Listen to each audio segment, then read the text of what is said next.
All right. So I think we officially have the name of the podcast now. We've got the name. I've got the social media channel. You got it? I got it. Oh, buddy, we're getting there. We're getting there. We're going to be live here pretty soon. That's crazy. Are you excited?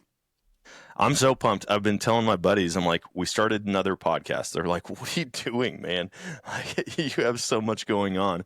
And I'm like, no, but this is like it's almost just a venting podcast. Like whatever we 100%. want to talk about, there's no agenda. And they're like, what kind of stuff? And so I kind of gave them the rundown. I shared one of the clips that you sent me. And they're like, oh my gosh, dude, that is hilarious. This is going to be good. I hope so.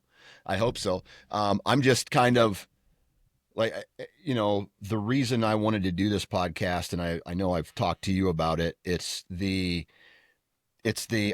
I needed something different in my life. I needed to vent to another dad. I know I don't know. How old are you now? 36. Okay, 36. So you're just under 10 years. You're like 8 years younger than me. And I just needed something different. I needed something different. I needed to laugh. I needed to, I've done my other podcasts now for like 10 years. And so I'm starting to get very repetitive in what I say. And I'm just like, geez, there's sometimes I'm not even interested in what I'm doing. And so I decided, okay, I want to do something completely different than this. I don't even want to talk about the topics that I talk on about my other podcast. And so, and that's why, we kind of reached out to each other, and dude, this would be like the 5th episode or something like that. I think so. How many we've recorded, but, the 2Ds, one podcast. Now, when you got the social media, tags lined up, did you put 2Ds, one podcast or 2Ds, one podcast? I just did 2Ds, one podcast. That's perfect. And I was like, man, we're going to call it the 2Ds, one podcast, or we could go with the 2Ds, one podcast, the podcast. And I'm like, it's just another one of those dumb things. Like marketing has gotten so stupid, like you see Super Bowl ads and you're like, what am I watching? Or just an ad on TV. But people love it. It's just something goofy and out of the ordinary. So I kind of like it. But you probably could have summed up that whole statement about needing something different in your life by just saying, I needed another D in my life. But you're getting 2Ds. Sometimes 2Ds can be overwhelming for a person, but I think we are bringing the right amount of D to this podcast. It's the perfect amount of D. Some people are going to say it's still not enough. Horse. I can take D. There are some people who could probably take D all day. Like as many Ds as you want to throw at them. Actually, I don't know why this chick keeps popping up on my social media. What's her name? She's a porn star, but she broke some kind of record. And I don't know. I think I heard about this. I don't know. The lady who slept with the most men in one day? In a 24-hour period. It was like 1,050. 1,050. This chick keeps popping up. Dude, that chick can take D all day, and she's proven it. Dude, I just don't understand that. Like, you could break a lot of records, right? Mm-hmm. That's the one? Like, that's the record you're going to go with. And then also, how awkward for these Guinness World Record cameramen and, like, recorders. They're like, this guy made the most free throws, and it's like a 75-year-old man. And he's just been shooting free throws his whole life. And then they're like, hey, we got a new job for you. You're going to go record a gangbang. and what an easy record to break. All you have to do is lay there. I'm just going to lay here and let dudes bang me. Now, I haven't watched any of the video, and I don't think I want to. Good man. Yeah, I don't think I really want to watch any of that video, but just like imagine the conversation that the dudes in line are having with each other. Like, hey, what do you do for a living? oh, not much. I'm a financier, or I own a small business, or, I'm a construction worker, whatever the case is. Like how low in your life do you have to be to let 1,000 dudes bang you, or the opposite, to be like the 150th or the 1,050th dude to go? Like you're the last guy to go. No, How I just, disgusting. Like that's just extremely disgusting. I wonder if they got, I mean, they got paid for it probably, right? Like these guys were I the don't guys who know. got turned down giving plasma. They're like, dude, I just need like $15. They're like, I, hey man, sorry dude, you can't give, like, you've got this condition or you got this. And they're like, man, I gotta get $15. I doubt any of those dudes got paid. I doubt any of them got paid. What do you think the average dude looked like? Probably like me with my shirt off. Just like some dude, who's like has nothing in his life going for him, or is just like, I am just going to take a wild guess here and assume that mental illness played a huge part in why this was broken and why this Yeah. was like, I don't know, like how I am just trying to imagine what the round table, like when a company starts to say, all right, Q4, we're going to be shaking things up a bit and we're going to be doing this. I would love to have been in the planning, because you can't just have 1,000 dudes show up in a 24-hour period. I'm sure there's some there's logistics that have to be talked about in order to make something like this happen. So this chick with her team is sitting around going, all right, let's start planning. I'm going to break the record. I want 1,000 dudes inside me in one day. Like, what the fuck, man? The logistical nightmare that would be. And then I think about the dude who got his like master's or bachelor's in logistics. Yeah. And he's just like, dude, man, the Waiting in workforce line. sucks right now. I can't find a job. I can't do X, Y, and Z. And someone's like, oh, I got a gig for you. Yeah. And he's like, oh, sweet, dude. Like, would you be willing to consult on a gangbang? yeah, It's going to last 24 hours. Is this like a month-long thing? Yeah. A year-long thing? No. 24 hours. Yeah. Okay. Sweet. At least I'll have it on my resume. Nope. Nope. Not putting that one on the resume. Just imagine if you were going to hire someone and on one of their, I don't know, it's not necessarily their work history, but it was like, it's something extra. It's like, I volunteer here and I do this for a good cause. And it just was like, I participated in the world's largest gangbang. As a person hiring, what would you say? They probably got to log it as community service hours. Some social worker is just like, hey guys, I got a gig for you. We'll mark you down for an hour. Yeah. I mean, on average, you're looking at 2.5 minutes, right? Because we got to get everybody in. Yeah. So back to the logistics of a gangbang, 1,000-person gangbang. Like, this is starting strong, man. I know. So like you're in line, right? You're in line, and I'm assuming that she's not starting with every new dude. She's not the one getting them hard, and she's not the one, like, I'm guessing it takes an entire team of chicks giving dudes hand jobs to get them started, so that when they're ready to bust, they go in there, pop it in, bust their nut, and then they're done. So with this chick, it's just really quick. They're only with this girl like for 2 pumps, and then they're done. At least that would be the goal from an efficiency standpoint. You know what I mean? In order to make this whole thing go down. So there's like a line of chicks or dudes, I mean, whatever you're dealing with, just throwing hand jobs out until you get to, okay, I'm ready. Boom, you're in. And it's just like cycling them in. All right, next dude, let's go. I wonder if they're popping Viagra, right? And what happens if you There's know, you just a get kiddie pool of Viagra, just like crap.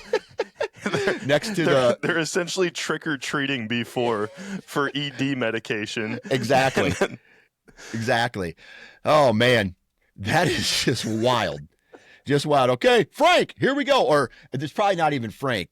Like number 444, you're up. Let's go. Let's go. Hip, hip, hip, hip, hip. And maybe 30 minutes before they're giving them like dick pills so that there's no performance anxiety, right? You're not going to get any type of, softy, not being able to get it up or whatever because you're freaked out. They're all on Viagra. They're all hard. They're all like, let's go. Boom, boom, boom. Huh. yeah, Interesting. I hope I never get to that point in life where I have to have anything to do with this. I just imagine some like retired Chick-fil-A worker, like super good with efficiency. Like, Yeah. hey, we got to go. We got to go. What's the name on the order? Yeah. Dan, my pleasure. Yeah. Like, Like, imagine you don't know anything about your daughter. She just moves to a city and you think she has a career, and you pick up your phone someday and maybe you're in your 50s or your 60s and you're like, hey, I'm going to check out this Instagram thing, or I'm going to check out this TikTok thing. And you start scrolling and you start to find out something about your daughter that you did not know about. And just imagine all the proud families that were involved in this. Just like, hey, Dad, guess what? I banged 1,000 dudes today. Congratulations, sweetheart. You had a goal. You achieved it. I'm so proud of you. Like, I've got a that, feeling her dad is probably not in her life. Yeah, exactly. Not in the picture. And I would imagine most of the guys involved in this were immediately telling all their, like, this isn't a shameful thing for them. Like, these are the types of guys who probably have, like, I guarantee 10% of these guys got their number in line tattooed somewhere on their body, and it's probably by their friend. What kind of sick asshole do you have to be to celebrate being the last dude in 1,000-man gangbang? Dude, even if you're the second dude, like, I don't, yeah, I just, Does you this couldn't mean that pay we have me morals? enough money. Does this mean that we have morals or like very judgmental? Stop judging me. A little me. of both. I think it's both. Okay. I think when you have a lot of morals, you become more judgmental of people without the same amount of morals as you. Yeah. Which actually makes you kind of worse, right? So shame on us for judging people who participate in a 1,000 person gangbang. Shame on us. Yeah. Gosh, man, I should probably go see someone about that. Well, like, you need to. My head's not right if I am judging people for this. Well, what you need to do, and I think if you do this, it'll wipe the entire comments that we've made today clear, is that in order, you know what they say? They say that in order to truly know somebody, you have to walk a mile in their shoes. So the next time, maybe she starts going for 1,500 or 2,000, there's only one way for us to really find out about what it is that she does. We got to participate. The sad thing is that there's probably a lot of aspiring Guinness record holders that are just like, oh man, got to step it up. Got to step it up. Meanwhile, like that Cameron Haynes, his son Truett, right? Is it Truett, right? Yeah. That dude. Justin Truett, I think is his handle. Yeah, something like that. Anyway, yeah. Cameron Haynes' son is this dude that runs marathons in his jeans and shit like that. Beast mode, right? I mean, this guy broke the world record for pull-ups in 24 hours. Yep. Right? So I wonder if him and this chick have anything in common. It's like they sit down at like a TED Talk and they're just comparing their strategies and logistics and the math that has to go into it.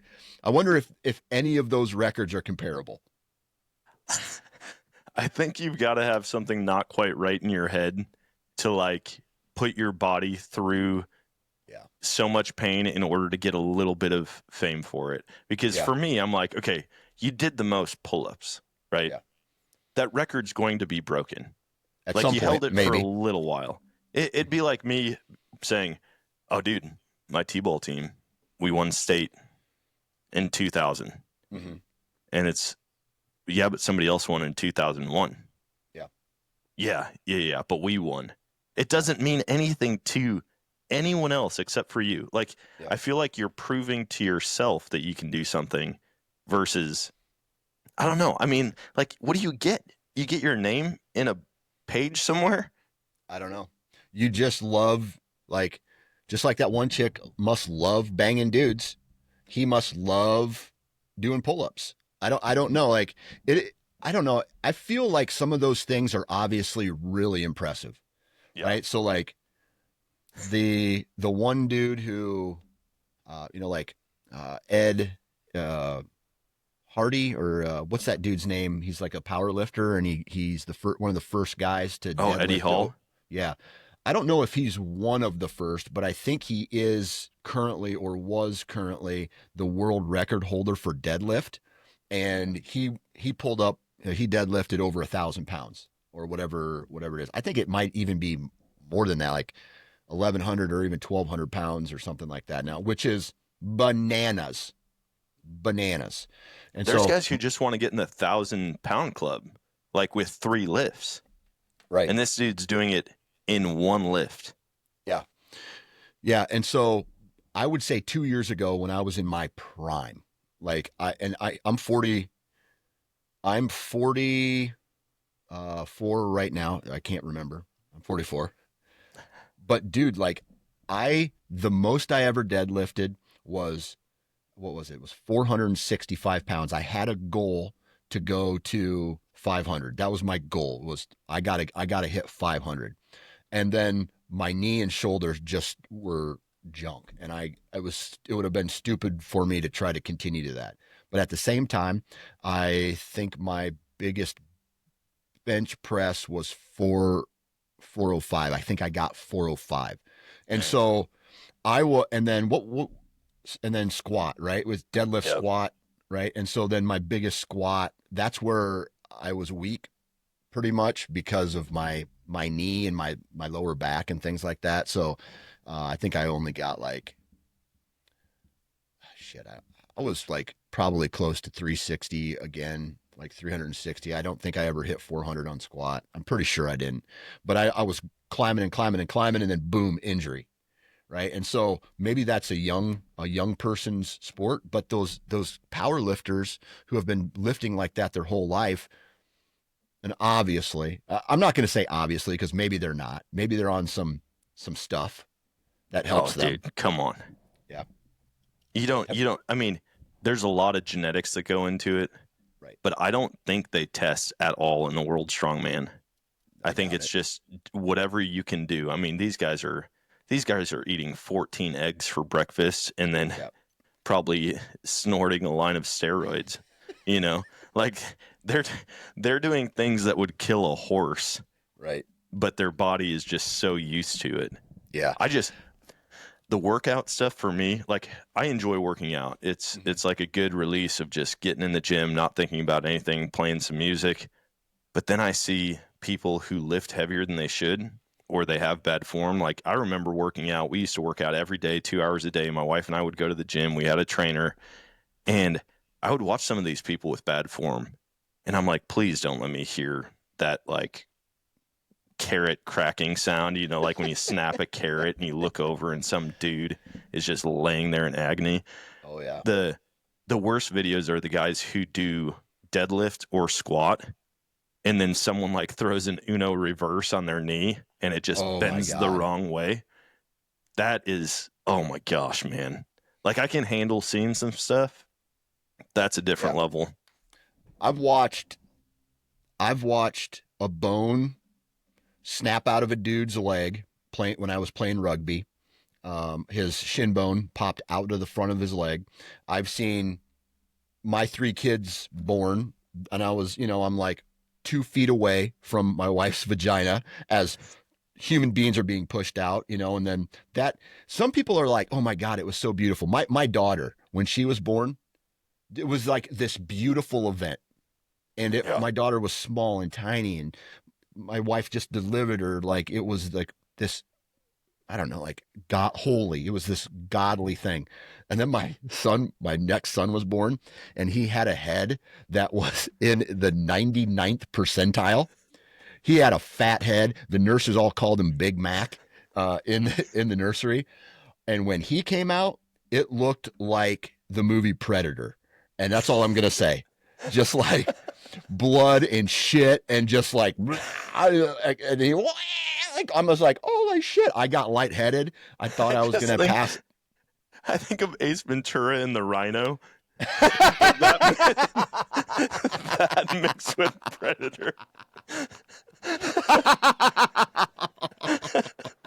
Uh, Holy shit! dude, Holy shit! I That's what they need in it. You know, like, do you remember going to the hospital for the first time, and the nurses would hand you a pamphlet, oh and it dude, was like, here's what to expect, and you're like, oh, cool. And there's no like real pictures that a guy can relate to. yeah. But if they put like a picture of Ace Ventura, here's what to expect, and it's a picture of the Predator, and then the Predator with its like jowls open, along with the rhino scene from Ace Ventura. Yep. Uh, I feel like I would have been more prepared for Dude, the they delivery. do the worst job of preparing you at the hospital. Mm-hmm. Nobody told me that kids' heads are like Play-Doh when they come out, Oh yeah. right?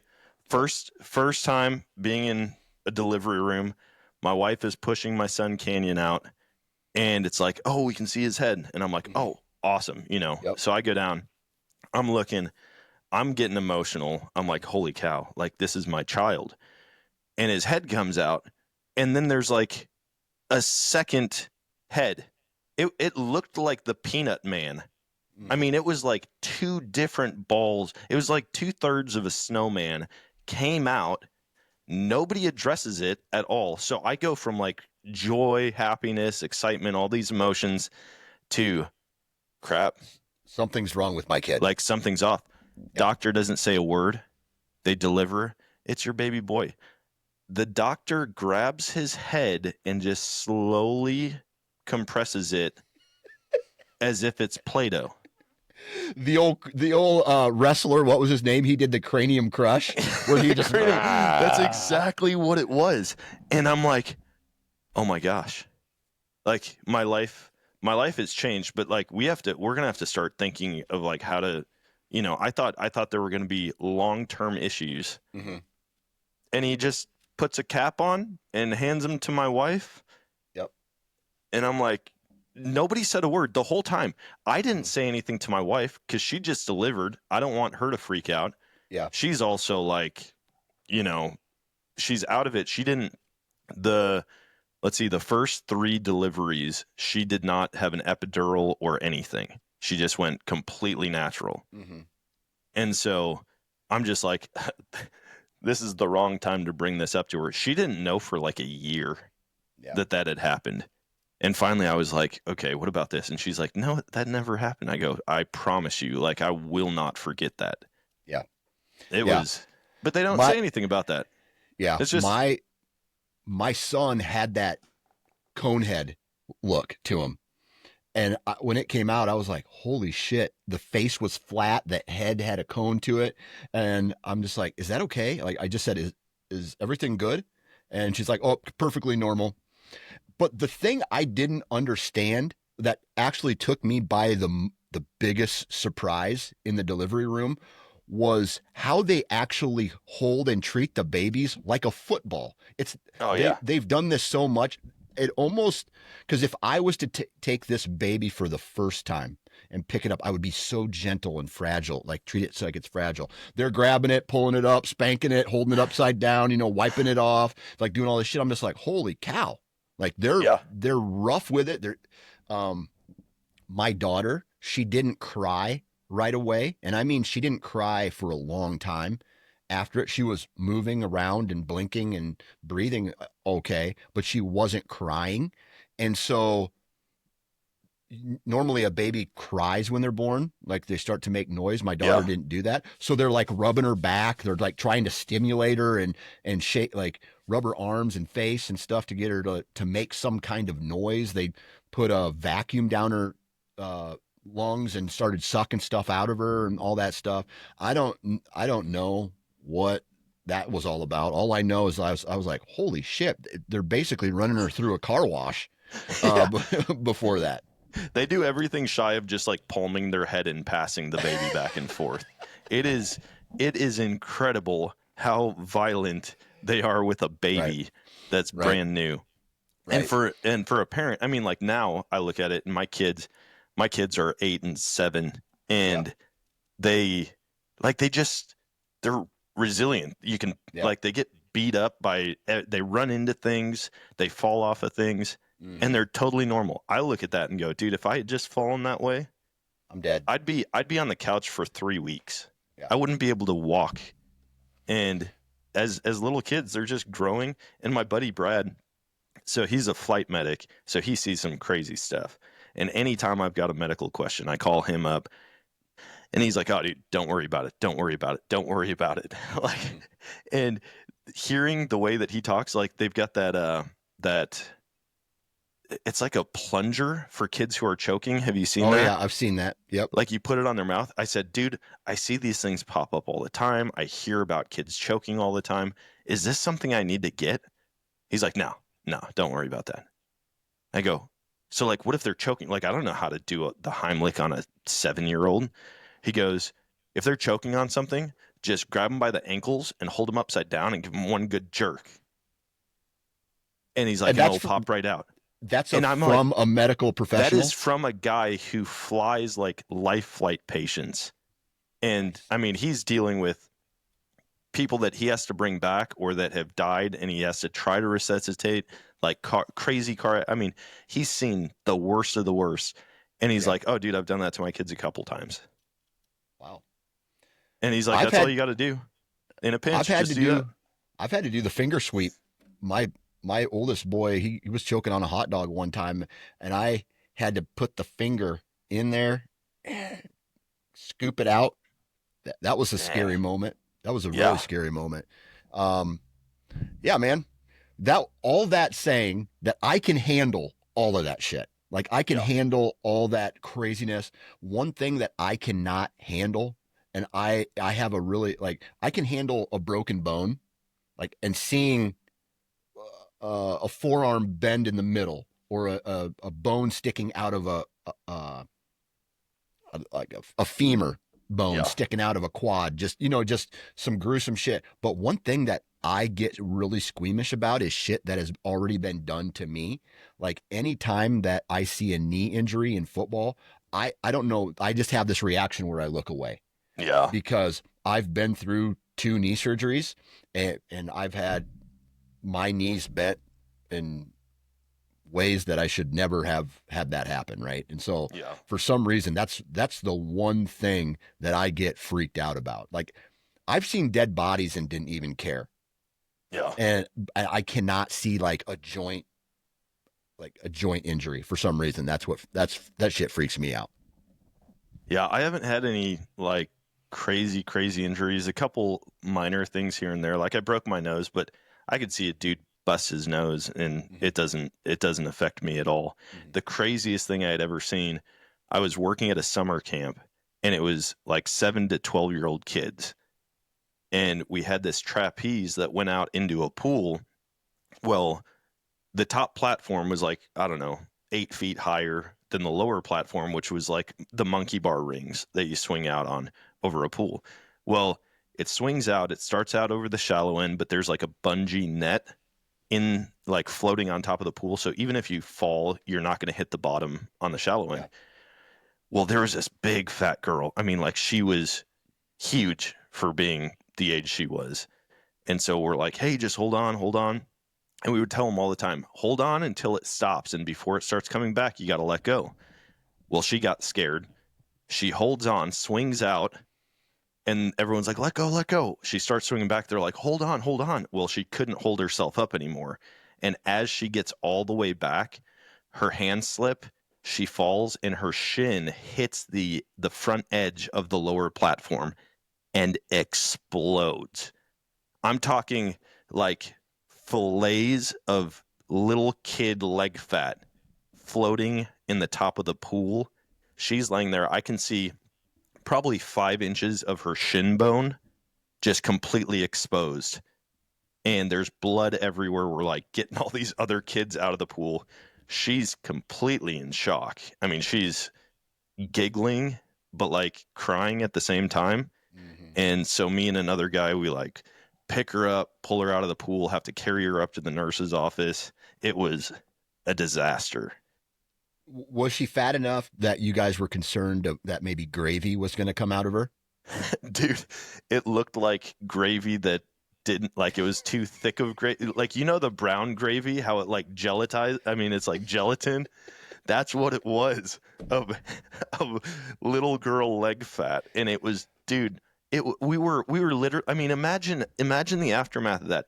We're having to scoop chunks of fat out of the pool with a pool net like they're leaves. Yes. Okay. It was, and then the platforms were just like the thin, like blue, like turf carpet. You know what I mean? Yep. It's like Yep. it's almost like plasticky, Mhm. and so like parts of her legs are stuck in the front edge of that platform, so that's having to get scraped. Like, you don't really think of all the cleanup that goes into it.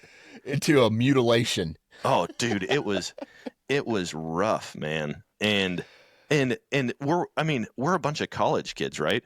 For Yeah. me, I've seen some stuff, so it didn't really affect me. It was just like, hey, it's go time. We need to deal with this. But there are counselors that are supposed to be controlling kids that are screaming and crying themselves. Mhm. And so it's like, get them out of here, get the kids down to the basketball court. Like, we got to deal with this. I mean, yeah. Imagine a bunch of college athletes like in tears and screaming and freaking out, like, what do we do? What do we do? And I'm over here like trying to do crisis management, Yeah. all while getting this girl safely out of the pool. Man, I'll tell you what, fat chicks, they always have the best viral videos for some reason. Like anytime, I don't know what it is about fat chicks that make me laugh more than fat dudes. Like like if there's a viral video of a fat dude falling down, I'll maybe be like, heh, yeah, that's funny. But if I see a fat chick fall down, I don't know what it is, but I laugh 10 times harder at a fat chick falling down. You're sending that to you're forwarding that on Facebook to your elementary my brother. like, Yeah, English my brother. teacher. Yeah. Just like, hey, check out. Everybody's got to see this. Dude, there's this video on YouTube that I found, I don't know how many years old is YouTube. It's got to be like over 20 years old right now. Dude, I saw this video of this chick she's on a dirt bike. She's fat and she's trying to jump this dirt bike over a ramp that's maybe like 6 inches off the ground. And she jumps it, she hits the front brake, and she goes over top. She does a somersault. Yep. That is the funniest video in the world, period. I watched that, and if I'm ever having a bad day, and I just Google fat woman wrecks dirt bike, and it pops up, and I hit play, and I'm like, someone else's pain is my pleasure. I love it, dude. I love it. It's so good. I've seen that video. You're right. It's like forever old. Yep. And it's like, it looks like a little jump that we made when we were kids on like a piece of plywood and a cinder block. And she just goes full scorpion. I mean, just feet over the top. There's a montage. You got to look it up. There's something about really, really big people trying to ride rope swings or zip lines. Have you seen the zip line one? I've seen like 500 different versions of it. Dude. And it's always a fat person wiping out. The worst are like the cliff ones. When they're like on the edge of a cliff and they think, oh, I'm going to hold on. I just saw this in Jamaica. We were in Jamaica this last week. And it was our first time, my wife and I's first time out of country together. First time at an all-inclusive. Well, they had excursions that we could do. and one of them was like hiking waterfalls. So we go back into the jungles of Jamaica, and we go way. We start walking up this waterfall, and there's like little pockets of water that we could cliff jump in. And so I'm like jumping off into the waterfall, and then we get down to the bottom, and there's a tiny little rope swing. I'm talking like you're standing on a rapid, and you're rope swinging 15 feet maybe, but it's only 2 feet above the water. And I go, and I'm like, I still think I'm young, so I try to like backflip and stuff off of it. I get out, and I turn around, and here is a line of tourists just sitting there. And it was like all four of us that were together on the trip at the same time were like, kind of gave the head nod, like, watch this. 2 big old ladies in a row. And I'm thinking, they have to hold on. They have to hold on for 3 seconds. That's how fat they are. You didn't even use the word fat to describe them. You said big ol' ladies. Like, that's bigger than fat. They were like, the fact that they even made it out to this part of the river was surprising to me. And now they have the confidence. The worst part, they're wearing swimsuits that show their confidence also. Yeah.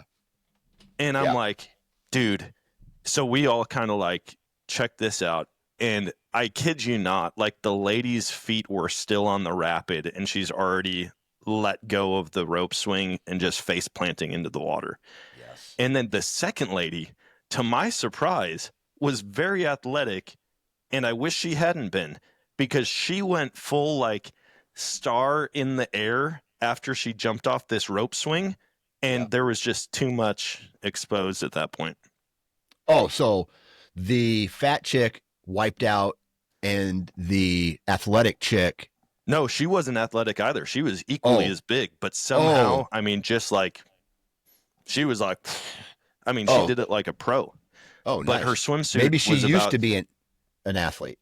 Probably used to be an athlete, but her swimsuit was at least 3 sizes too small. Yeah, and a titty popped out. No, the whole, you could see. I don't need, what's the level past muffin top? There's got to be something. That's a great question. The level past muffin top was hanging out of the bottom of her swimsuit. Muffin top. Well, there's different types of muffin tops, right? So like there's the muffin top, right? Which to me is just like a little bit over top. But then there's the full blown gut that hangs over the front, and then you're like, oh my God, is this chick even wearing a swimming suit underneath of that? Dude, that's what was hanging. It was popping out around the entire bottom. It's like, an atomic bomb cloud when it shoots up and then there's that big ring all the way around. Yep. It was like that. Or, here you go. You've got kids, so the slime in the little can, and they put it in, or they'll set it on top and it just droops. It was the slime, like, it was just like, bleh, just everywhere. And we're all standing here and there's no way to not make it obvious. We're the only 4 that have gone off the rope swing. So there's 4 of us just like, oh my gosh. And then you look at your buddy and you're just like, hey, that went better than I thought it was going to go. Oh yeah. The second one, we were like, whoa. Also, like, that photographer probably got a picture that he did not want to get. Yeah. And the first one, though, after the first like instant face plant or belly flop, whatever you want to call it, it's like the unspoken, you all look at each other and it's like, what? Like, what made her think she could do it? Like, what in her life told her? She had the confidence of a bad American Idol singer who's just like, one more song. One more song. I can do this. Give me another that was chance. A bad song. I just got over a cold.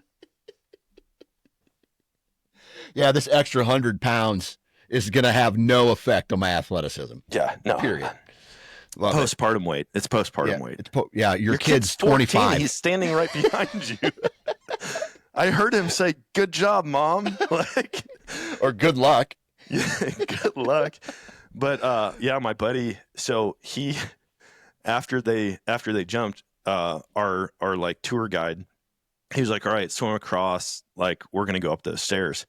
Well, I'm like waiting for my wife. He's swimming over with his wife. He didn't time it out right because he came up out of the water as this lady was right there on the front stair. And I didn't get to see the look on his face, but afterwards, I mean, we talked about it for 2 hours. He's like, dude, I literally came up out of the water, and had I come up a second sooner, I would have just buried my face by accident. And he just turns back at his wife like, oh my gosh. Yeah. Yeah, I can imagine that's kind of what the end of the earth, end of the world looks like. If an asteroid's coming down the planet, it's going to look something similar to that, where your reaction time and your survival rate depends on your reaction, right? So, Oh yeah. oh yeah, dude. No, you Absolutely have to love have it. serious like situational awareness in those moments. Like we just watched her jump. You know she's getting out of the water. Yep. Maybe slow your swim down a little bit. Yep. Doggy paddle with like, yeah. I don't know. So, There's something about fat chicks. My other favorite thing about fat chicks is there's, sometimes they have confidence, which is crazy. My wife, she's in good shape, great body. She's 45 years old. I mean, you compare her to most 45-year-old, she's doing great, right? yeah. She's that one percenter, Yep. But my favorite, and she's all concerned about her weight. Oh my God, I look horrible. I'm getting old. I'm showing my age, shit like that. I'm like, you see this? You see what else is over here? Like my favorite, and I don't know why I'm going back to fat chicks, because they're always setting great examples. And it's fat chicks who probably wear tennis shoes most of their life, but when they go out, they're in heels, and then it's like they're walking on eggs shells. Like they're not walking in a very, like, they're wearing high heels or an elevated platform shoe. They're trying to be sexy, but it almost looks like they're tiptoeing everywhere. They have to have their arms out for balance. And then by the end of the night, they're just done. They're just carrying their shoes. I'm hungry. Dude, I will say this, confidence changes the way a woman looks. 100%. 100%. I told my wife that, my wife and our friend's wife, who were both in Jamaica, and the whole time they just talk crap about themselves, right? Yeah. Like, oh my gosh, I look like a beach whale. Oh my gosh, I look like this. Oh, this is wrong with me. And I'm like you're smoking hot. Yeah. You realize that, right? And I had to tell my buddy, I said, here's a little life lesson for you. He's been married several years, probably like half of what we've been married. And I said, what I started doing with my wife is when she talks bad about herself, I just confirm what she's saying. Mm-hmm. And it cuts it out quickly. Very quickly. But then it can turn. She's like, oh my gosh, look at my belly. I'm like, yeah. Yep, it's been better. Yep. Needs some work. And she's just like, what? And I'm like, you see how it, like, this is what I hear when you're saying that about yourself. I think you look great. But every time you talk bad about yourself, it's like, if you're a 10 and you're not confident and you talk crap on yourself all the time, you're a 6. Exactly. Just like that. Exactly. And a 7 who is just like, dude, I look good. Like, I don't care what other people think. I think I look good. Like, I'm hot. Dude, that bumps them way up. Yeah. Just like you hear girls talk about, I want, like, they're into dudes with confidence, right? Yeah. And sometimes it may or may not mean anything from I don't know, like from a looks perspective, but you're I don't know, in public, you see this dude and maybe he's with a smoke show chick and he's not what you would think this couple should look like. And the dude is like, I'm telling you right now, I didn't get my wife because of my looks. I got her because I could make her laugh. And I was, in some way, shape, or form confident in my decision-making ability or whatever. But when it's the same thing with a chick, like there are girls who have less than perfect bodies, less than perfect faces, whatever the case is, who are hilarious or confident in their ability. And I'll be honest, those are the most attractive chicks that there are, Yeah. especially at my age, man. I've I've gone through the phase of like, oh, dude, that chick's hot. That chick's hot. Okay, but that shit wears off. I'll tell you right now, beauty and attractiveness wears off over a period of time. And I know a lot of guys who are just like, yeah, my wife's hot, but she's a fucking bitch, you know? So like you take what you want. Take what you want out of that. Dude, it's the hot crazy matrix that guy put out. You remember that? I remember. You could do that exact same thing with Yeah. sense of humor, confidence. Like yeah, I'm the same way, man. Dude, if you saw me when my wife and I got together, I looked like hippie Harry Potter. I mean, like I had glasses, long hair, like I looked like a goof. But I was funny. Like I was funny and I was confident. People would always I'd be like, "Oh, you guys are playing in college." They're like, "Oh yeah, we're playing basketball today." I'm like, "Oh, dude, I'm going to hop in." And this one guy's like, "You play basketball?" He had been an assistant coach for a D1 college, or not an assistant coach. He was like on the coaching staff, whatever like the trainers are, or maybe just pass balls to the guys. I don't know. He's like, "You can play basketball?" I'm like, "Dude, I play everything. I'm not I'm not getting scholarships anywhere, but I can hold my own in almost every sport." And he's like, "Oh, okay, okay." But like the way I looked, you would never tell. Yeah. You couldn't tell that I could throw a football farther than 99% of guys, or that I could, at that point I could almost dunk. I could dunk a woman's ball. I never fully got a dunk on a men's basketball. Yeah. But I'm like 5'11", some random Wisconsin boy, and like I could jump, I could play basketball. And it was like the confidence and the sense of humor that got my wife. If it wasn't for that, I'd be screwed. Yeah. Like if I didn't have a personality, I'd be with like a 3.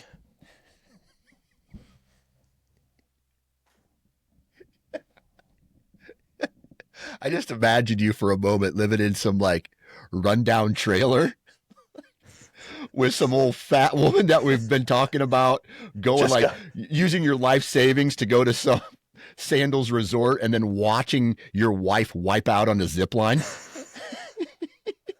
And you're like embarrassed by it for some reason. Like, oh my God, like, look, you made me embarrassed, sweetie.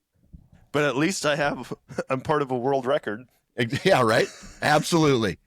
Full circle. Full circle. Full Can't circle. get plasma, but I'm part of a world record. Oh, dude.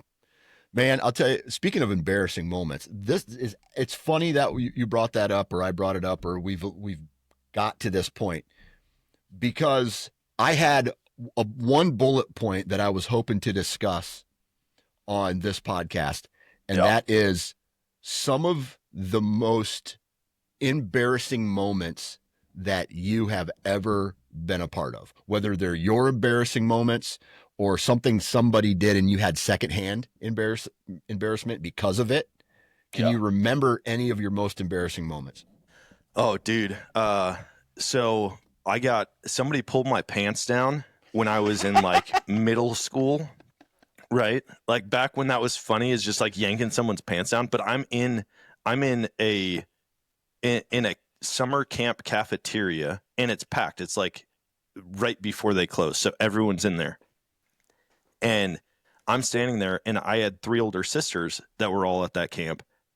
And one of their buddies just comes up behind me and boom. And like didn't even pull everything down, right? Like I probably had tighty whities on. And it was so embarrassing because everybody started laughing. Then everybody looked. I'm like pulling my pants up and running out of the cafeteria. And like looking back, I'm like, dude, there's nothing like it's funny. Like I used to do that to my buddies, or like that was. Do you remember when Waiting was the movie Waiting with Dane Cook? Yeah. Yep. Like we would do that type of stupid stuff, and so like that was probably my earliest embarrassing moment. Then I was playing ultimate frisbee in high school. Like we had an intramural deal every Thursday after school, but then we started playing competitively, like doing tournaments. There were teams that would come down from Canada and play in some of these tournaments, and we were heading out to the field one day, and everybody's heading out for intramurals. And my buddy's like, dude, go along. And we had just got inside the track fence. And so I'm running, following this frisbee in the air, and it's drifting left. So, I mean, I'm like playing the wind. What I didn't realize is the side of the bleachers was right in front of me. And so I'm running, and I catch it in my view last second, and boof, just hit it. I still have, like, I can feel a chip in my, whatever bone this is in my arm from where I hit it. Took it across the chest and across both forearms. Just the angle iron on the side of the bleachers. That would hurt like a son of a bitch, dude. And so I'm like laying there. Nobody's really laughing. They're more like, is he unconscious? But it was just like, wow, that was in front of everyone. That was super, super embarrassing. I think probably the most embarrassing because of the crowd interaction. I was at a Christmas party, and we had like raffles and stuff, raffle tickets. Well, my buddy was like, hey, I'm heading out. Here's my raffle ticket. Let me know if I win something. So anyways, his gets drawn. So I go up and receive like a gingerbread house, right? Nothing special. Come back to the table. A few raffles later, mine gets drawn. So I go up, and everyone's like, whoa, no. And I get up there. I go, hey, the first one was from my buddy. He just left. The second one is actually mine. And the guy hosting it, he goes, all right, guys, we're going to do this by applause. All right. Cheer if you want him to get this other gift, and boo if you don't want him to get it. And the whole place just booed me. And I'm like, it was the most uncomfortable I had felt probably in my life, just standing there helpless over something stupid. Like, Right. What was I going to get? A little battery pack charger for the phone or something? I don't know. And I just stood up there and got booed by 200 people. Oh, that's funny. Yeah. Oh, man. I have one high school embarrassing story that I think about a lot, and I don't know why. It's probably because I'm going through a midlife crisis. I'm sitting. We used to hang out with, like, most of the time I would hang out with people from my own age in my own class in school.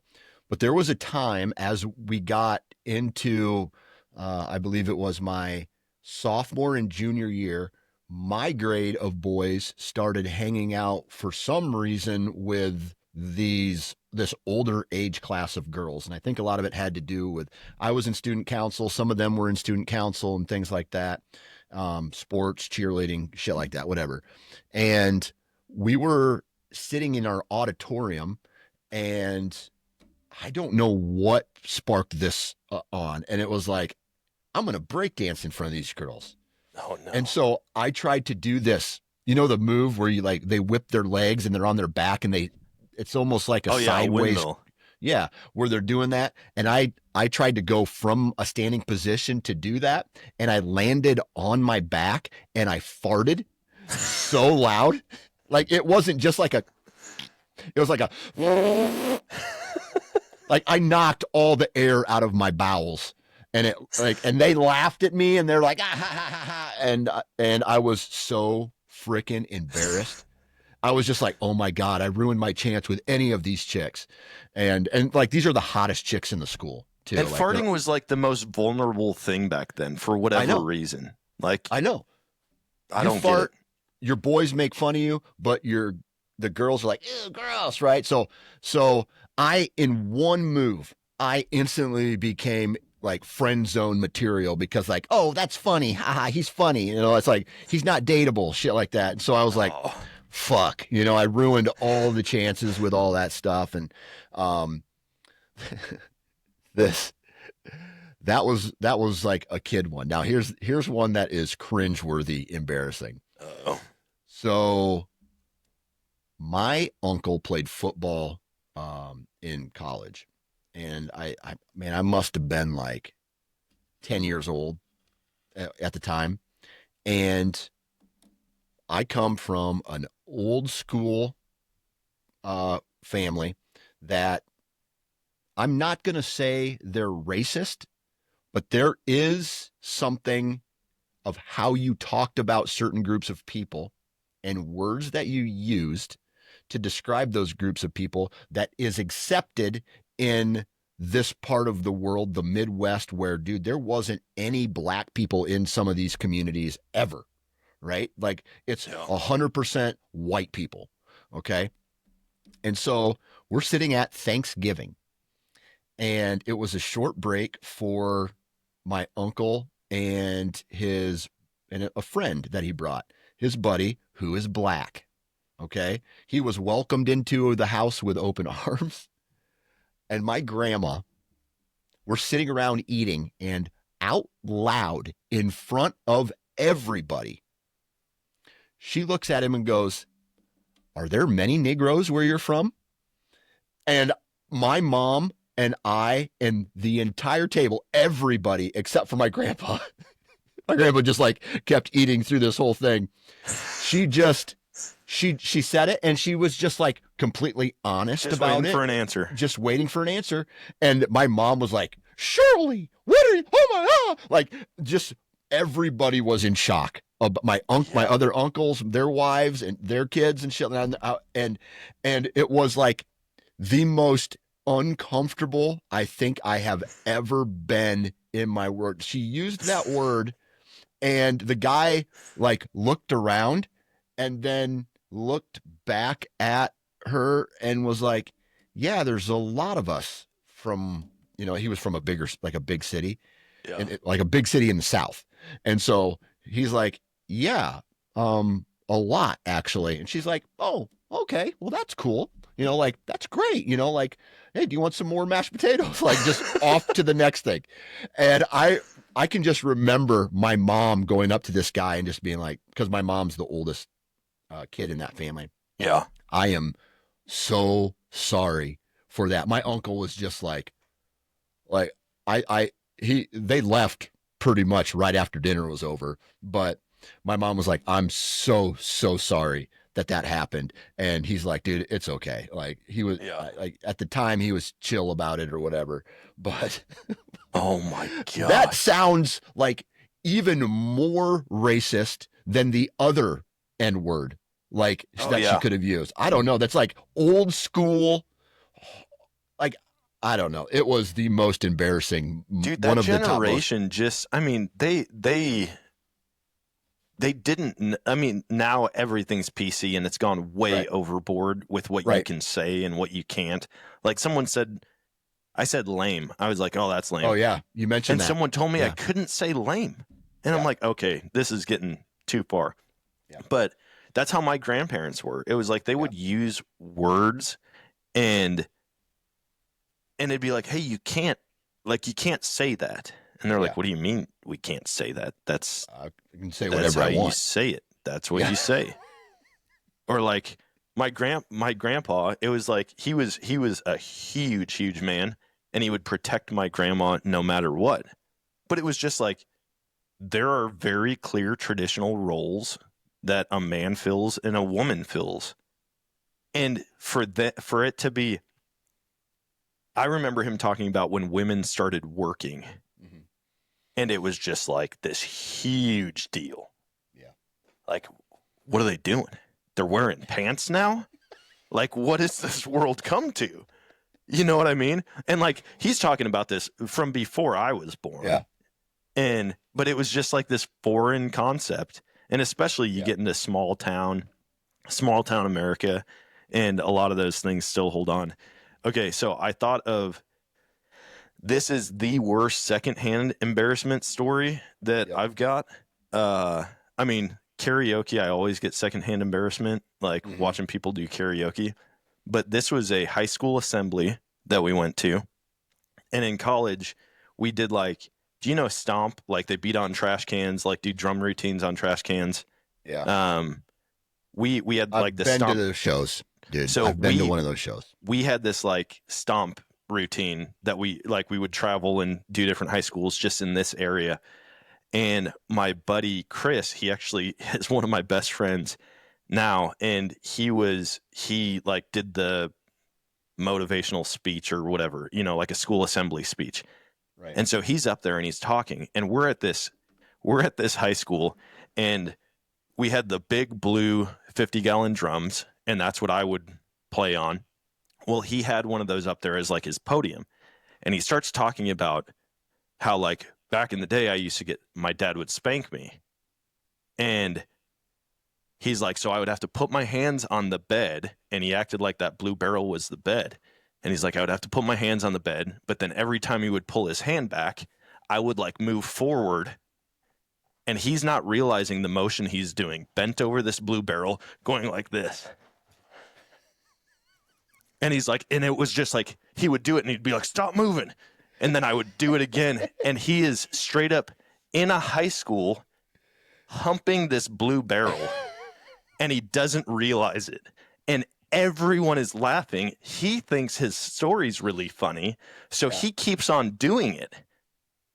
And it was probably 10 of these pumps in that he realized, like, they're not laughing at my story. They're laughing at the fact that I'm humping this blue barrel, and I don't realize it. And we're all sitting on the front row like, dude, like, cut it out. This looks terrible. It's probably being recorded. And afterwards, I remember going up to him, and he was just like, what did I do? Like, what did I just do? I just humped a blue barrel in a high school assembly in front of hundreds of kids. Yeah. Yeah. The old embarrassment, man. I'll tell you this. I have been, those are the only two that really stick out. I know I've embarrassed myself a lot of times in my life, but the thing about me is I've never really cared. I've done so much dumb shit, but I've never cared. It's like whenever you're on a roll, like one thing that I really enjoy is like you get on a roll and you're talking with your buddies, you're making people laugh and all this shit, and then you tell a joke and it completely bombs and it ruins the vibe of everything. Or maybe you thought you knew the crowd that you were hanging out with, and you rip a joke and the joke goes over horribly. Or I don't know. Okay. So my wife has a couple friends who are just like, I am like this independent / conservative area of where I sit. Yeah. And my wife has some friends who are legit like Democrat, like hardcore liberal, whatever, in all of their beliefs. And we were together one time and we were doing all this, like hanging out. And I made a joke about Joe Biden or some shit like that. And it tanked, like it freaking tanked. And it like literally ruined the party. Like people stopped talking to each other. Like they all were like the whole party was like, well, it's about that time, like getting ready to go. My wife was so pissed at me I'm like, these are the same things you think of, but now I'm taking the fall for this. And so everybody was happy, and then I threw it in, and then a boom, and then it ruined the party. So, dude, nothing like a political bombshell to just ruin something these days. That same buddy, Chris, his sister and her husband came over. They live in France now, very, very far on the left side of things. They're vegan, and perfect. She wanted to go and find strings for a ukulele at a music store. So he goes with both of them, right? Yep. They know he hunts. They know we hunt. They know we eat meat. It's no big deal. They can be around it. They just choose not to. Right. And it's because of like animal cruelty. Well, he goes in with them to the music store. Well, there's a truck outside, and it had like a Yeti sticker or like a duck hunting sticker on the back of it. And he's like, no way, dude. Like, I'm going to talk to these guys about hunting. And he goes in and he's like, immediately I could pick out these guys. We start talking about hunting. And he's like, my sister and her husband come over, and they're part of the conversation now. And these guys are like, oh dude, there's nothing like it, man. When you get a mallard dropping in front of you and you just basically blow its head off with the shotgun. And I mean, like, they're talking about like, oh dude, just seeing their bodies like falling through the air. And you're like, dude, I just smoked that one. I put one right through its dome. And his sister and her husband were just like kind of nodding and like, we don't know what to say. And Chris he knows both sides of this, right? Like the chaos, the craziness. and then how his sister and her husband view it. And he goes, dude, the funniest part about this is these two are vegan. And he goes, these guys just go completely white. Just, oh my gosh, are you kidding me? So they have that experience while they're here. Well, then my wife completely forgets about them being from France because like they came over for like a month or 6 weeks or something like that. So we hung out with them a bunch. She forgets about them being from France. And apparently there's something online right now talking about the French president or prime minister and how he is married to a woman, but is actually a transitioned dude to a woman. And there's conspiracy that it's her dad or his dad that transitioned to, I mean, like crazy stuff. You'll have to look it up. And like, she said she went into a deep dive on it one night. Some guy had a bunch of videos and then Candace Owens picked it all up. Yeah. And so she brings this up to these very far left leaning couple who actually lives in France. And she's like, the conversation died so quickly. She walked away and we didn't really talk the whole rest of the time that she was in town. Yeah. And I'm like, oh, good. Hey, welcome to America. We murder animals and we talk terribly about your political leaders. It says, I don't know, I'm just reading some caption and it says, why are false rumors about Bridget Macron, wife of French Prime Minister, born a biological male and transitioned to a woman being spread? So it must be like, I don't know. I'm going to look up an image of her. Like, she doesn't look like that much of a man, but you could glance at her and you could be like, dude, like that's a dude. Like if you glance at her, but that was the comment my wife made. She's like, when you look close enough at her picture, you can very clearly tell that she's a man. And the comment that my buddy's sister made was, French women just have more masculine features, and then walked away. And I'm like, oh my gosh, babe, you really said all that in front of the one person that you know that lives in France. Well, like if you go back and look at pictures of her when she was younger, she's definitely a woman. But you know how sometimes women, as they get older, they'll start to fuck with their face a little bit and do fillers and plastic surgeries. It's the worst. It's disgusting.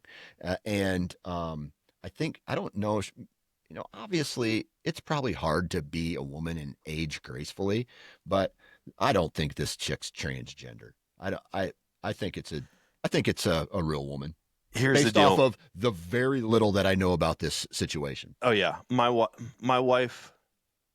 It seems like it's a weird trend with wives, and I don't know if we should all be concerned as husbands. They're all into like these true crime documentaries and like murder stuff. And when she finds like some really weird off the wall conspiracy, she's like, oh my gosh, have you seen this? Have you seen it? She called me when we were dating because her mom or somebody sent her a link to Jesse Ventura's conspiracy theory show, and he did an episode in the Ozarks. And she's freaking out. And I'm like, babe, just everything's going to be okay. I promise. But she gets fully engulfed in some of this stuff.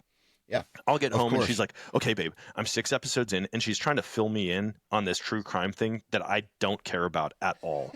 And I have to sit there and be like, oh, cool. Awesome story, sweetie. Yeah. Awesome story. And then it's like, are you not watching it with me? I'm like, you're 6 episodes in. There's an hour and a half left. Why would I jump into this right now? Right. That doesn't make any sense at all. Yeah. My wife, dude, it is amazing the stuff that she watches, right? She'll sit there and she'll watch those murder mystery shows. And it's like, how do I put this? Maybe she's not in a good mood. Okay. And then I question her on it. And I'm like, sweetie, you just got done watching a show about a child who has been molested, kidnapped, killed, tortured, and then you're expecting to just have a clean break from that and walk away. Like, so the only thing that she watches is these horrific acts of violence. And what she's interested in is the investigation that goes into solving these. But still, the underlying theme of these shows is gruesome violence to innocent women and children. And it's just like, how am I, for example, let's just put this into perspective from a man's perspective here. End of the night, kids are in bed, your wife is watching someone get mutilated on television, right? Or hearing a story about freaking heads being decapitated and semen everywhere and shit like that. And then me trying to go make a move on her after that in bed is like, hey, sweetie, how you doing? Don't touch me. I'm not in the mood. Well, no shit, you're not in the mood. No shit. You just watched a show about a triple homicide suicide. So how am I supposed to? I can't compete with that. I can't compete with it. How am I supposed to compete with a triple homicide? Exactly. I can't try to like get my wife in the mood after watching that type of shit. My wife will watch that stuff, and then if I turn on the UFC and some guy gets punched or elbowed and his eyebrows bleeding, she's like, "Oh my gosh, that's so disgusting. That's so disgusting." Yeah. On the note of shows that our wives are in, do you have any shows that you've been roped into watching that like now you're invested in and you just really wish you weren't? 100%. So there's a couple shows that I have sat down and I have watched with my wife, and it's just kind of like all right, I got my work done for the day. The kids are, downstairs doing their own thing or they're playing or whatever. And I'm just trying to, it's like, we never spend any time together. Okay. So I'm going to sit down and do something that I don't want to do just to spend time with you. And okay, I'm going to do it. Well, one of the shows that we recently got roped into was Love is Blind. Have you seen that dumbass show? Holy shit. Dude, we were up till 1:30 last night watching that stupid show. You got to be kidding me. It's just like they are invested into it, where it's like they know these people. And she's sitting here telling me like, this is Dominic. Dominic's an asshole because he said this about her, and then, but she's a bitch because this happened. I'm like, this is fake. That would be like getting mad at a character on Seinfeld or some fake show. Like, this isn't real. Like, none of these people are going to get married. Like, it is so offhand. But anyway, so I'm in it. So I was upstairs in the office here doing something. I came downstairs. She's watching it. And this is after like 4 or 5 episodes. And I sit down and just subconsciously shift my mind to this show because I've already invested 4 episodes into it. And did you watch? Okay. I don't even want to talk about it because it's stupid. Like, it's so stupid. I was going to be like, Dan, what were your thoughts about this guy doing this thing to this girl or vice versa? And dude, all I got to say is there's one episode that I laughed my fucking ass off at. On the newest season? No, it was an older season. And that's where I want to hear about it because odds are I've seen it. My wife watched several seasons without me. And then she roped me into it, and she's like, "Oh my gosh, look at this!" And I'm like, "What are they? They're dating through a wall?" Yep. And she's like, "Yeah, they can't look at each other. They have to propose without seeing each other." I'm like, "That sucks." Yeah. And she's like, "No, you get to know the person." I said, "I got to know you." Yeah. But I also knew you were hot. Yeah. Like, who cares?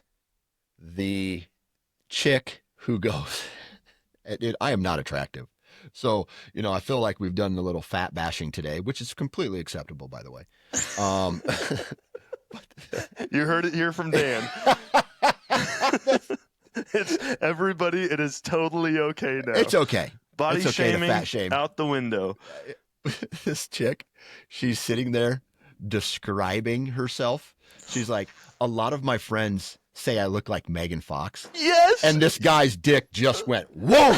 Like, he's like, dude, I'm fucking picking this chick no matter what now. She could be a psychopath. I'm picking her. And then, there's the reveal, and you can see on his face where it's like, this is the Goonies version of Megan Fox. This chick looked like fucking Sloth from Goonies. Not that bad, right? But she was not. She looked like if Megan Fox, like Megan Fox as a child was born, but her face and body never morphed back into an normal human. Like, she's like no shift Megan Fox. Like, and then the guy's face is just like, I picked you to be with, and you don't look anything like. And then the second that he saw her, he went through the proposal thing, but then after that, it was all about him trying to get out of this thing. Yeah. Well, when he hugged her, I love that we are both so invested in this now. When he went to hug her and it does that shot like over her shoulder of his face, that is the most amazing, sobering, regretful moment like that I've my ever God. seen on TV. And those are the things where I'm like, okay, listen, it's a wild experiment. Like, sure, these people get to know each other. 99.9% of them don't last. Exactly. Just like on all of these dating shows. Exactly. But I had never watched like Fear Factor was the closest thing to a reality show that I had ever watched. And it was early on in marriage. I think my son had just been born, and I was looking for a football game on TV, and I get to like, I think it was The Bachelor or The Bachelorette, and somebody walks out in like a chicken costume. And I'm like, babe, you got to come see this. This is the dumbest thing. That started years of us watching The Bachelor and Bachelorette together.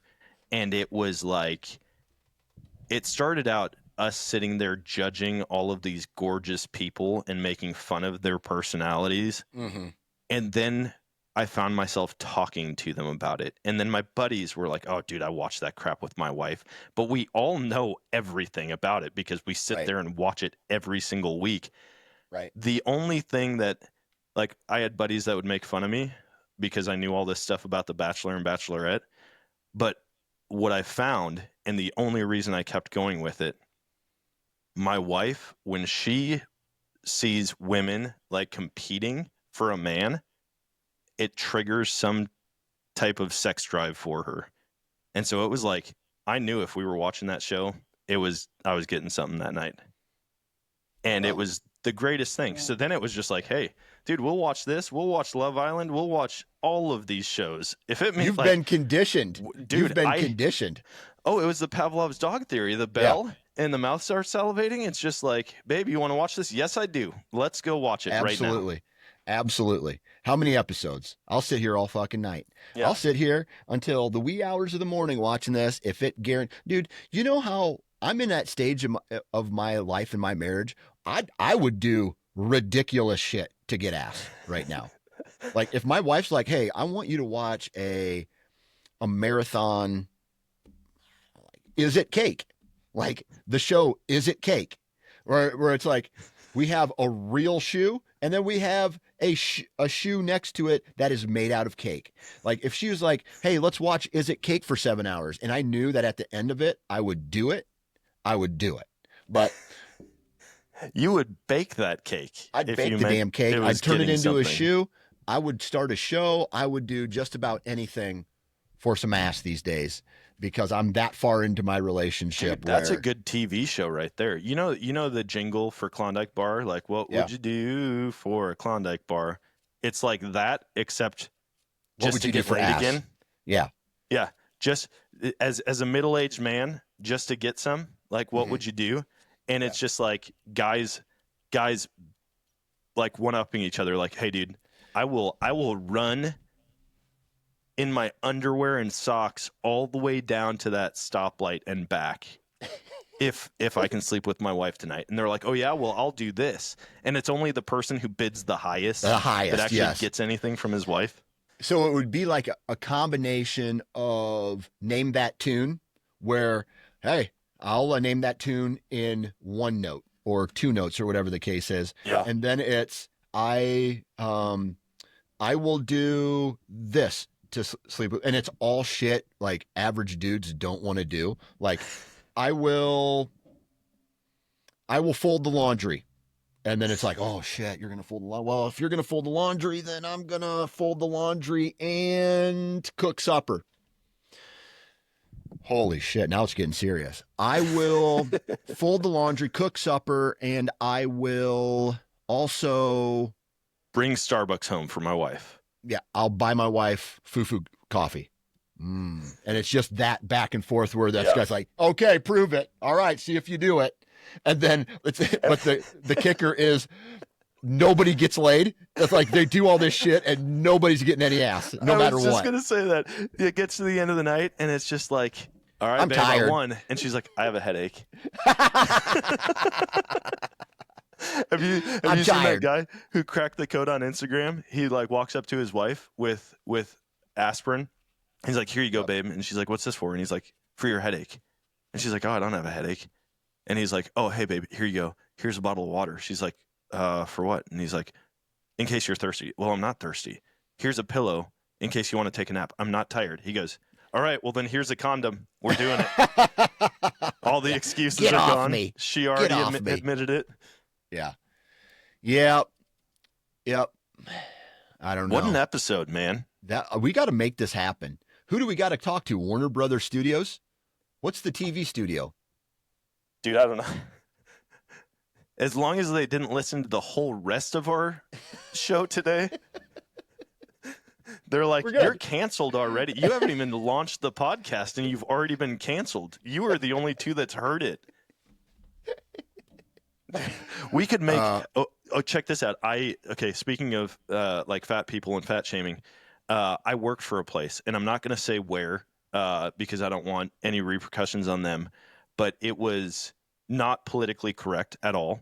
Okay. It was just a bunch of bros, essentially, like a bunch of dudes just hanging out. How life used to be, basically. How life used to be. Yep. And one day we were outside, and these two guys were talking. I look outside, and on the back fence line of this property that our building was on is a bobcat, like walking along the backside of this residential neighborhood. And I've got a slingshot. I don't know why I had a slingshot in the warehouse, and I like send a rock the bobcat's way. And they're like, dude, like that thing's going to attack you. I'm like, I am 3 feet from the door, and this is 200 feet away. Like, I can get inside, I promise. Well, that sparks a conversation between these two guys. And they're like, I don't have to be faster. I just have to be faster than him. And the one guy goes, you think you're faster than me? And he goes, I know I'm faster than you. The other guy goes, I will smoke a cigarette while I'm racing you and still beat you. So we go inside. I go to the GM, and I'm like, hey, dude, I'm taking a poll. Who do you think's faster? Who do you think's faster? Going around to all these different people. Well, after lunch, the GM comes out, and he's got a bracket on a whiteboard, and it's all of these names of different people, but it's not everyone in the office. And one guy puts it together. He goes, why is it only the fat people on the board? And he goes, I want to know who the fastest fat person in the office is. And we're going to have a race. And we did. We held a race. Fat guy race. It was a fat guy race. And it was the greatest thing. And everybody was okay with it. Everybody laughed. They knew. It wasn't like, wait, I'm on it? I'm not fat. Dude, that's team building right there. It was we had so many fun activities like that. Just imagine the guy who won the fat racing. Yeah. Went home and he probably told his wife what happened. He was probably so damn proud of his achievement that day. He just ran a freaking 25-second 100-meter dash. And he's just like, you know what? Still got it. Still got it. The original two, in the first heat, they raced each other. And the guy who said he would smoke a cigarette got about 10 steps in and then literally just stepped out. I mean, we had chalk lanes that we drew and a ribbon at the end and a revolver with blanks in it. I mean, it was Jesus. the full deal. And What are you guys doing in Missouri? a few Is what I want to steps know. in, he just walks out of his lane and finishes his cigarette. And I'm like, this is the greatest. Nope, not going to do it. This is what America is right here. Just Exactly. racing fat people. Obesity and narcotics. So like drugs, alcohol, and obesity. Love it. Ah, dude. This podcast makes my soul happy when I get to sit here and talk about these things. Because I don't know, do you you say you have a guys' night, right? Yeah. Every week. I don't have a guys' night. I don't do anything. The only thing that I do where I get to separate myself is when I go on like a hunting trip or something like that. But outside of that, I think I need to start having more guys nights. But I don't want to stay need more out. D in your life, Dan. Dude, I definitely need more D in my life. No, I think study everybody needs more D in their life. Yeah, I think they do. Yeah. I think they did a study not that long ago, and my wife actually, funny enough, sent it to me on Instagram, and it was that guys need two activities a week that they look forward to in order to maintain like a healthy mental state. Yeah. And I'm like, I get that, because even Thursday nights being guys' night, it's like it might only be one dude that comes and hangs out and we have a bonfire, or we go thermal coyote hunting, or we, any number, work on somebody's boat motor. One of those nights a week is great, but it's seriously like Sunday night, Monday night, I find myself like, dude, I got to do something. I really need to do something. And I think it's healthy. I had to talk my wife into doing the same thing, have something that she looks forward to each week. So now she does like it's every other week that she does something, but she'll do like a Saturday morning cooking club where she has friends over and they go through this cookbook and they make insanely great meals. I mean, everything, desserts, appetizers, main course, like all of it. And then she does like a craft night once a month. And I'm like, people need that. They need something to break the routine and to look forward to. Otherwise, life can suck sometimes. Yeah, dude, it can. 100% it can. And that seems like a great topic, having a sucky life. I don't know, whatever. Or like, I don't know. We never did cover like the next level of some of these topics. Like, how many dead bodies have you seen? And shit like that. So I would love to further this conversation on next week's episode. Yeah. Everybody who's listening, thank you for listening. Go to subscribe. Go to iTunes or Spotify or wherever you download this podcast. Leave us a 5-star review and subscribe. Tell your friends, tell your bros, and we'll talk to you next time.